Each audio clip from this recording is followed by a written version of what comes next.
आज का अगला विश्लेषण खास तौर पर उन लोगों के लिए है जो हवाई यात्रा करते हैं और ये समझते हैं कि वो एक सुखद, सुरक्षित और तेज रफ्तार वाली सुविधाजनक यात्रा होती है।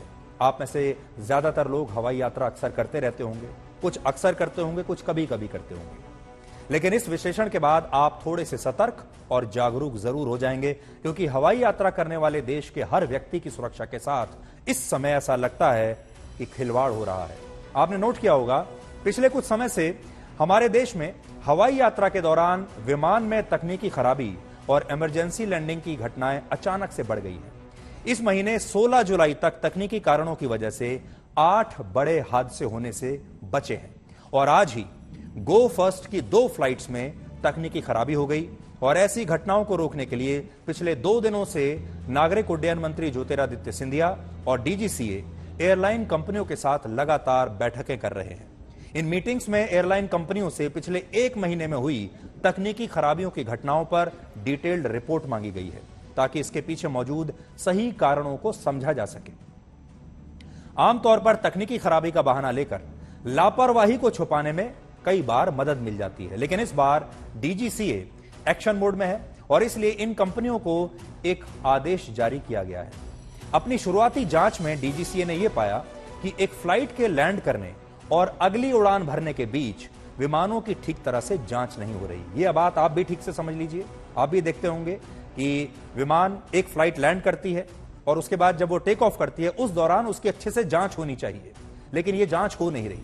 और ये इसलिए हो रहा है क्योंकि विमानों की जांच करने वाले तकनीकी स्टाफ की इन एयरलाइंस के पास कमी है और विमान की सर्विस में काम आने वाले स्पेयर पार्ट्स की भी इनके पास कमी है। डीजीसीए ने निर्देश दिया है कि सभी जगहों पर तकनीकी कामों में अब सर्टिफाइड इंजीनियर्स को ही तैनात किया जाना चाहिए, क्योंकि बहुत बार पैसा बचाने के लिए जूनियर टेक्नीशियंस को भी वही काम दे दिया जाता है जो कि असल में सर्टिफाइड इंजीनियर्स को करना चाहिए। डीजीसीए को अपनी चेकिंग के दौरान यह भी पता चला कि एयरलाइन मेंटेनेंस इंजीनियर्स भी बहुत बार तकनीकी खराबियों को और उनके सही कारण का ठीक से पता नहीं लगा पा रहे। यह बहुत गंभीर लापरवाही है जिसकी वजह से कभी भी कोई भी विमान हादसा हो सकता है। इसलिए डीजीसीए ने एयरलाइन कंपनियों को तकनीकी स्टाफ और सर्विस पार्ट्स की कमी को दूर करने का एक आदेश जारी किया है। इस महीने तकनीकी कारणों की वजह से अब तक 10 बड़े हादसे होने से बचे हैं। आज ही गो फर्स्ट की 2 फ्लाइट्स में तकनीकी खराबी देखी गई।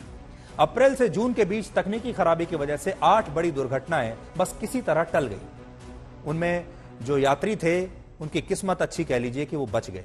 इनमें कई विमानों की इमरजेंसी लैंडिंग हुई, किसी फ्लाइट के रूट में बदलाव किया गया और कई विमानों के इंजन में अचानक से खराबी देखी गई। आपने उनके वीडियोस भी देख लिए होंगे, किसी इंजन में आग लग गई, कहीं कोई और समस्या हो गई। इसी तरह के हादसों की एक लंबी लिस्ट है जिसके बारे में डीजीसीए ने अब एक डिटेल्ड रिपोर्ट मांगी है और लोगों को यह शक है कि देश की बड़ी एयरलाइन कंपनियां कब तक और कितनी सच्चाई के साथ अपनी कमियों के बारे में सच सच बताएंगी, क्योंकि तकनीकी खराबी एक ऐसा शब्द है जिसमें बड़ी से बड़ी लापरवाही को आसानी से छुपाया जा सकता है।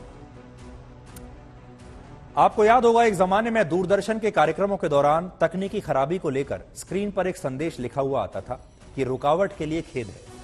यह उस दौर की मजबूरी हो सकती थी, लेकिन आज के दौर में यह बचाव का एक बहाना भी है जिसका लाभ ये एयरलाइन कंपनियां अब उठाने की कोशिश कर रही हैं। 6 जुलाई को डीजीसीए ने विमानों में तकनीकी खराबी की वजह से स्पाइस जेट नाम की एक एयरलाइंस को एक शो कॉज नोटिस जारी किया था।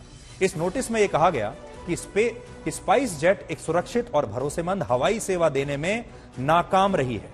यह बयान एक कंपनी की प्रतिष्ठा पर सबसे बड़ा सवाल होता है, खासतौर पर किसी एयरलाइन के इज्जत पर तो बहुत बड़ा सवाल है। डीजीसीए ने शुरुआती जांच में पाया कि स्पाइस जेट ने अपने विमानों का मेंटेनेंस ठीक से नहीं किया। कई विमानों के स्पेयर पार्ट्स में कमी पाई गई। इस रिपोर्ट के आधार पर यह समझा जा सकता है कि यह तकनीकी खराबी से ज्यादा एक बहुत ही गंभीर लापरवाही का मामला है। इस पूरे मुद्दे पर हमने स्पाइस जेट का पक्ष भी जानने की कोशिश की है और जब भी हम आपको कोई खबर बताएंगे तो उसका दोनों पक्ष आपके सामने हम जरूर रखेंगे। तो स्पाइस जेट का क्या पक्ष है, पहले ये देखिए। As the Director General of Civil Aviation has said today, there are 30 incidents that happen on average every single day in the Indian skies. And these incidents, of course, while we all try and minimize the incidents, they are bound to happen. They happen everywhere around the world, and they happen in India. These are not of a serious nature, and we should not make too much of them.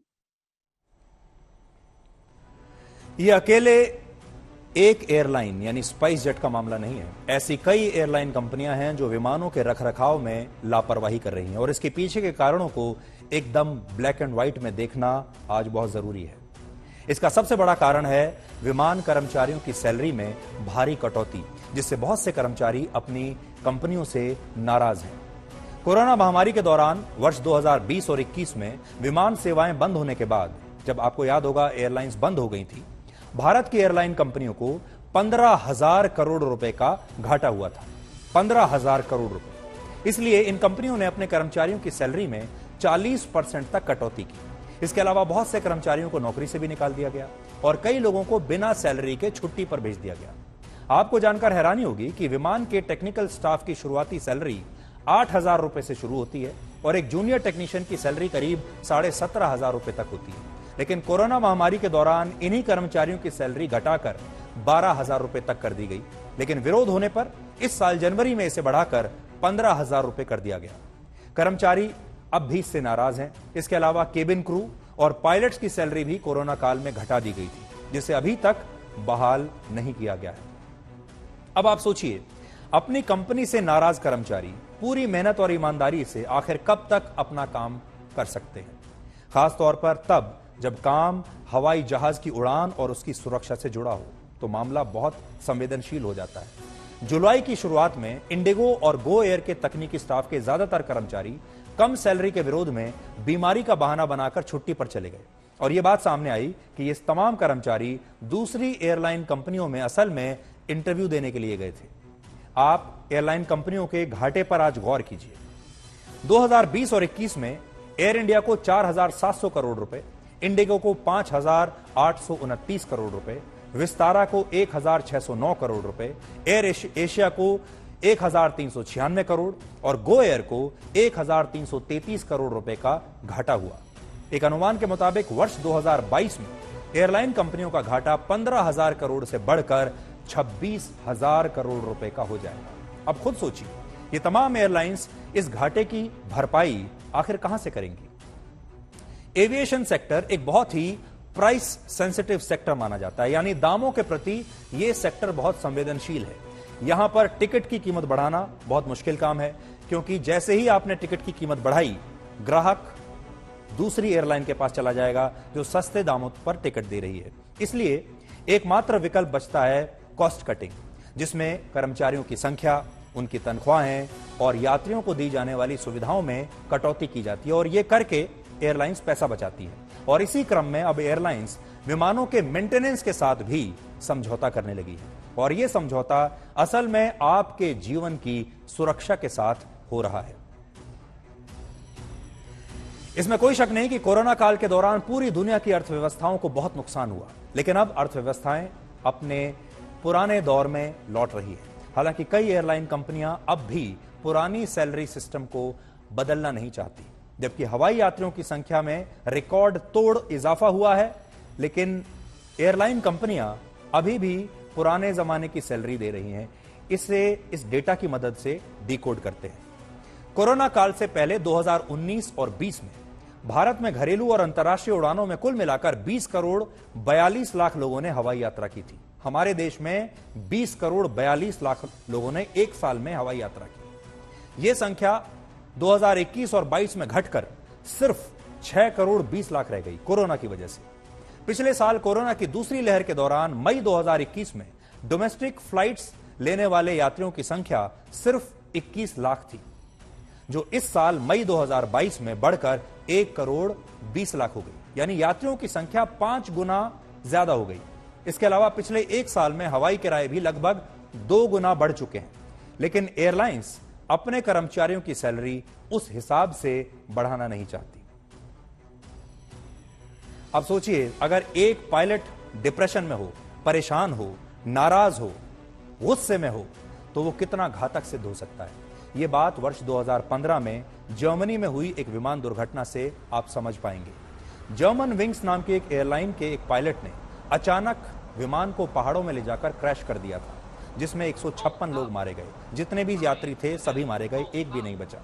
जांच में पता चला कि इस pilot ने जानबूझकर ऐसा किया था क्योंकि वो पायलट डिप्रेशन में था। इसलिए आज हम आपसे कह रहे हैं, अगली बार जब आप किसी भी फ्लाइट की टिकट बुक कराएं तो बहुत सावधानी से कराइए। उस एयरलाइन का बैकग्राउंड ठीक से चेक कीजिए। उस एयरलाइन की जो सेफ्टी मेजर्स हैं वो किस तरीके से अपने यात्रियों को सुरक्षित रख रही है, उसके प्लेन्स की मेंटेनेंस क्या है, ये सारी चीज़ों को ध्यान से देखिए। और हमारा मकसद आपको जागरूक करने का है। आप कहेंगे कि आपको कैसे पता चलेगा, यही हमारा मकसद है। और इसी तरह ब्लैक एंड व्हाइट विश्लेषण के जरिए हम आपको जागरूक करना चाहते हैं, आपको जानकारियां देना चाहते हैं, ताकि अगली बार जब आप बाहर जाएंगे तो आप कहीं ज्यादा मजबूत होंगे अपनी इस जानकारी की वजह से।